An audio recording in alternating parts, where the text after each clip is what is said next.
Greetings, my excellent friends. The Dead Monk welcomes you to Purgatory, and Daisy Ridley says the Emperor's return is instrumental to Star Wars Luke's erection.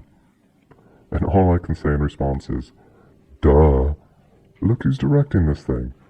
A guy with no creativity, no imagination, that only knows how to rip other movies off, is directing this movie. Of course the Emperor's return is instrumental.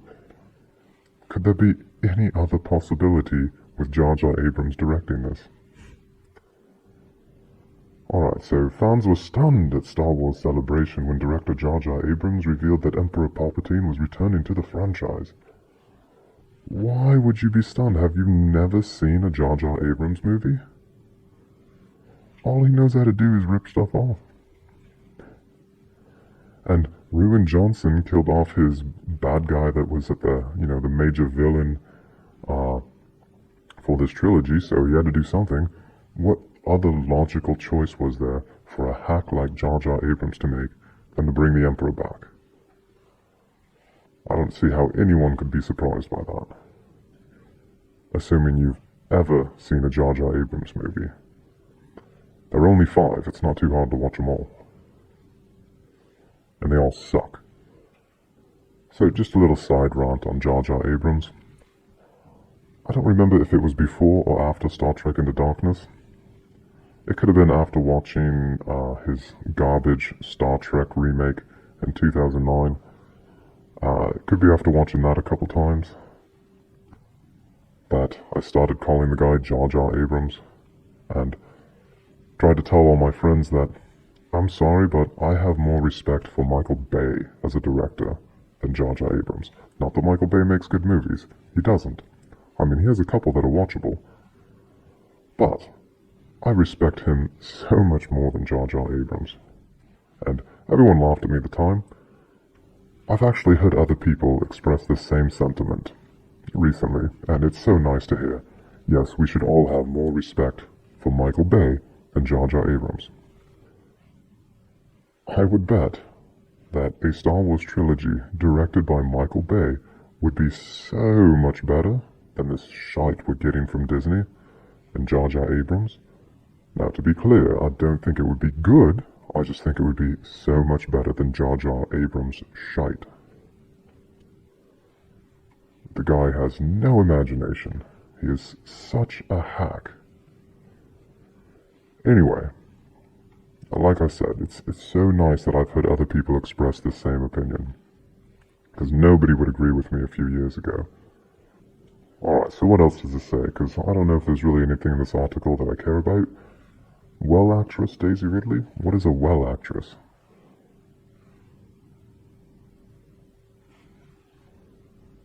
I don't know what a well actress is, but apparently that's what Daisy Ridley is. Alright, so Daisy Ridley, who plays Rey in the sequel trilogy, promised that Palpatine's return is important to the plot. Yeah, that is what instrumental means. He's the biggest baddie in Star Wars history.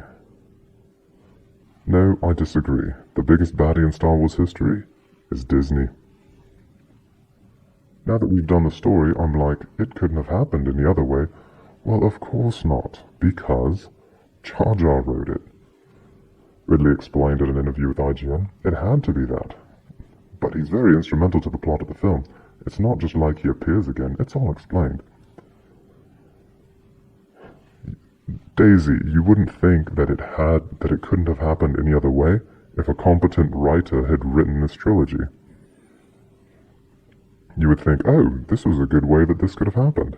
Maybe it didn't have to be Palpatine.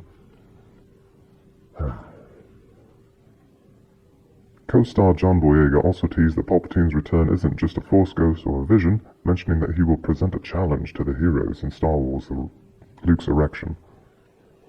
Really? The bad guy's gonna present a challenge to the heroes? Shocking. I think the Emperor and his doctrine has trickled down to so many of the characters in the Star Wars universe. Boyega said, the dark side, it is what it is because of a lot of his actions and plans. To have him come back, he's like the greatest foe, the greatest enemy. I mean, we might as well take him down properly. He was taken down properly. He was taken down properly 25 years ago. Bringing him back just because you have no other ideas because your name's JarJar Abrams, so that you can take him down again, is not only not taking him down properly, it completely ruins the end of Return of the Jedi. Oh yeah, we didn't accomplish anything. We didn't even kill the Emperor. Fucking shite.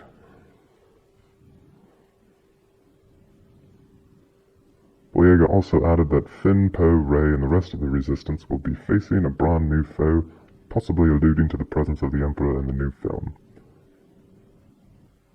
Well, do we need any illusion? We already know he's in it. And yeah, I don't know if there's really nothing else to read on this, but this goes along with an article from John F. Trent over at Bounding Into Comics, from JarJar Abrams. JarJar Abrams on Star Wars.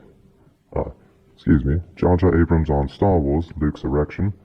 Episode 8, The Last Unicorn, didn't really derail anything. And again, my response to Jar Jar is going to be, duh. Jar Jar Abrams appeared on Disney's D23 Expo to promote the upcoming Star Wars Luke's Erection film, where he revealed that Ruin Johnson's The Last Unicorn didn't really derail anything. Abrams spoke to Entertainment Tonight Canada, where he discussed Luke's erection. He stated, "The story that we're telling, the story we started to conceive when we did Good Morning Force, was allowed to continue. Episode 8 didn't really derail anything that we were thinking about." So here's the thing. For something to be derailed, it needs to actually be on rails. The story was going nowhere after Jar Jar's movie. He had no plan for any future movies. He wrote his shite Episode 7, washed his hands of it, and walked away. He didn't give a fuck what happened after that. He didn't plan out a whole trilogy, so of course nothing was derailed because there was nothing to derail. So as I said, my response to Jar Jar is, duh. Abrams would go on to discuss the fun of Luke's erection. Ew. But I will say the fun of this movie is that these characters are all together on this adventure as a group. Okay. Wow. You put characters together in a movie? Oh, it's so much fun. It guarantees a good movie, too. Whenever you have a group. That's the thing I was most excited about. To see the dynamic. No, I get it. Here's what he's thinking. Well, people didn't like Solo, and it didn't do well at the box office, because that's only one character all alone, right? Isn't that what Solo means? I think he actually thought it was literal, that the movie was about just one character all alone. So to him it's, I'm gonna have a group of characters. That makes my movie good. Let's see. That's the thing I was most excited about, to see the dynamic between these characters and these amazing actors play on this desperate seat-of-your-pants adventure. That to me was the thing that was the most fun, having the group together. Oh yeah, remember in Star Wars Good Morning Force, when Mark Hamill, Carrie Fisher, and Harrison Ford were all in the movie, and how much time they got to spend together? Yeah, remember having that group together? Dumbass. Jar Jar Abrams had previously told Vanity Fair that he was taking a much different approach to Luke's erection than he did with Good Morning Force. Working on 9, I found myself approaching it slightly differently, which is to say that on 7, I felt beholden to Star Wars in a way that was interesting. Is that your term for it, Jar Jar? Making a scene-for-scene remake, almost shot-for-shot remake of Star Wars is beholden to it? Is that what you call it?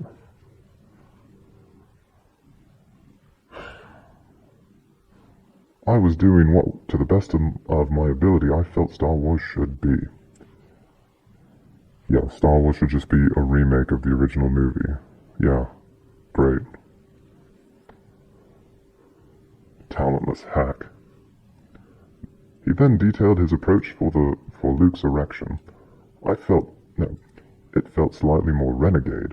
It felt slightly like, fuck it, I'm gonna go I'm going to do the thing that feels right because it does, not because it adheres to something. No, Riwan Johnson gave you nothing to work from, and between the two of you, between the two of you and literal death, all the main characters from the originals have been killed off, so of course you don't have to adhere to anything. There's nothing to adhere to. You two have murdered all of it. What's left? Chewie and a couple droids? A cameo from Lando?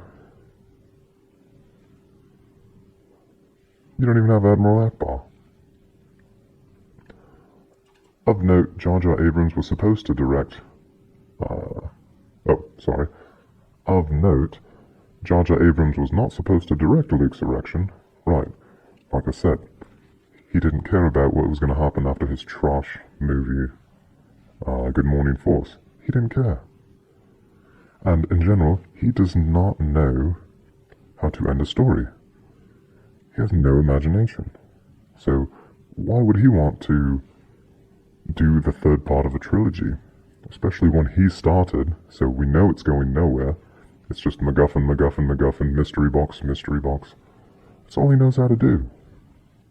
This is why he said his approach is, fuck it, I'm going to do whatever feels right, because he doesn't know what to do. He doesn't know how to tell a story, he doesn't know how to make a satisfying conclusion, so of course his attitude is, fuck it. The Last Unicorn director Riwan Johnson previously described JarJar Abrams' role in The Last Unicorn. He was really gracious in just stepping back and giving us a blank slate to work with. And that describes a JarJar Abrams movie, blank slate. The starting point was the Good Morning Force script, which was quite a big, expansive, wonderful starting point. Alright, if you say so. In that way, we are drawing directly from his work, but from that point forward, it was a blank canvas. Yeah, exactly. JarJar had no plan, didn't lay anything out, because he didn't care. Actress Daisy Ridley, who plays Rey, revealed her take on the continuity between films in a French interview. Here's what I think I know. She doesn't actually know any of this, so whatever, take this with a grain of salt. Here's what I think I know. Jar Jar wrote Episode 7, as well as drafts for 8 and 9. Well, that's what she thinks she knows. Then Riwan Johnson arrived and wrote The Last Unicorn entirely. I believe there was some sort of general consensus on the main lines of the trilogy, but apart from that, every director writes and realizes his film in his own way. Riwan Johnson and JarJar Abrams met to discuss all of this, although Episode 8 is still his very own work. I believe Riwan didn't keep anything from the first draft of Episode 8. Well, that's what she thinks she knows, but yeah, we don't know what's actually true. Alright, one has to imagine that JarJar Abrams believed he was done with Star Wars following Good Morning Force. Yeah, he thought he was done. He reportedly gave Riwan Johnson a blank slate to work with, and Trevorrow was supposed to pick up the pieces following The Last Unicorn. Oh, before I forget, alright, going back to his, fuck it, I'm just gonna do whatever I want. Well, that's also because he doesn't care about Star Wars anymore. He has his big deal with Warner Brothers. He's gonna go ruin DC movies. He doesn't care about this. It's like Benioff and Weiss at the end of Game of Thrones. They didn't care. They already had their contracts with other places. They didn't give a fuck. They just phoned it in. Which, now that I think about it, JarJar Abrams phoning in a movie? Maybe that makes it better. Can't be any worse. Now, JarJar Abrams is claiming he's continuing the story he had outlined since Good Morning Force. So instead of thinking he's the next Spielberg, now he thinks he's the next Lucas. Makes a movie and then pretends that he had this whole thing plotted out all along, right? I'm sorry, but when Lucas made Star Wars, he didn't have an entire set of 6 movies already planned out in his head. That's some bullshit. Just like JarJar Abrams didn't have a trilogy planned out because he did not care. And he's incapable of writing the end of a story. kind of hard to believe, especially if Rue and Johnson threw out the first draft of episode 8 and didn't use any of Abrams' notes. Alright, so it sounds like John F. Trent agrees with me. It's possible Jar Jar might ignore Ruin's The Last Unicorn in Luke's erection, similar to how he ignored pretty much all of Star Wars canon in The Last Unicorn. Alright, so yeah, Ruin ignored all of Star Wars canon. But, you can just as easily say that Jar Jar ignored all of Star Wars canon in making Episode 7 Good Morning Force. None of that movie makes any sense in the context of Star Wars. It was a complete fucking mess. It's also possible Jar Jar might be trying to pay lip service to the idea that Lucasfilm and Disney had a plan altogether despite the statements to the contrary. Yeah. There was no plan. What do you make of Jar Jar's... Yeah, okay. Alright, so... to summarize. Daisy Ridley says the Emperor's Return is instrumental to Star Wars. Luke's erection? Duh. Jar Jar wrote it. Jar Jar Abrams says Episode 8 didn't really derail anything. Duh. There was nothing to derail. Alright. So that's Disney. That's Star Wars. All this shite is just pissing me off. I'm gonna go play some TIE Fighter, have some good experiences with Star Wars. Maybe I'll go lie down and read some EU. Alright, yep, I've had enough of this. I love the dumb face they picked for Jar Jar here too, that's great. Alright, so if you put up with my ranting this far, please consider liking or subscribing, and please don't be such an absolute twat like this fucker right here. Damn Jar Jar Abrams. Complete hack, complete fraud, no imagination, no creativity, shouldn't even be in Hollywood. Don't be like him. Instead, be excellent to each other. Farewell.